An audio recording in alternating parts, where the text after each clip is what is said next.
ગાંધીનગરમાં રેશનિંગની દુકાનોની હડતાલ મુદ્દે પ્રહલાદ મોદીએ નિવેદન આપ્યું છે। તેમણે જણાવ્યું છે કે હડતાલ બાદ અધિકારીઓએ મીટિંગ માટે બોલાવ્યા હતા અને મીટિંગ સાનુકૂળ વાતાવરણમાં યોજાઈ હતી। 20 મુદ્દાઓમાં અધિકારીઓએ 50% મુદ્દાઓમાં સહમતિ આપી છે। પ્રહલાદ મોદીએ કહ્યું કે હડતાલ ફક્ત ત્યારે જ સમેટાશે જ્યારે અધિકારીઓ લેખિતમાં સહમતિ આપશે। ઈ પ્રોફાઇલમાં વારસદારને ઉમેરવાની માંગણી સ્વીકારી લેવામાં આવી છે। દુકાનદાર દંડ ભરશે તો તાત્કાલિક કામગીરી શરૂ કરવામાં આવશે તે બાબતમાં સહમતિ થઈ છે।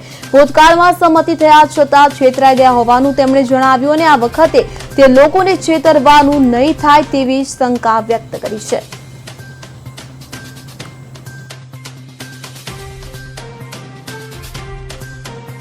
समावेश करवो ए एमना पॉजिटिव निर्णय आप्यो छे परंतु लेखित नहीं। त्रीजू जे वजनगत बाबते छे दुकान पर माल तोलीने आपवो आ बाबते जे रजूआत हती ए माटे पण एमने जवाबदार अधिकारीने सूचना आपी छे। चौथी वस्तु के कोई गैररीतिमां दुकानदार पकड़ाय अने एने दंड थाय पेनल्टी थाय ए जो पैसा भरी दे तो तात्कालिक असरथी एना कॉम्प्यूटर ની અંદર એની અસર મળવી જોઈએ એ માટે પણ બેન સહમત થયા છે।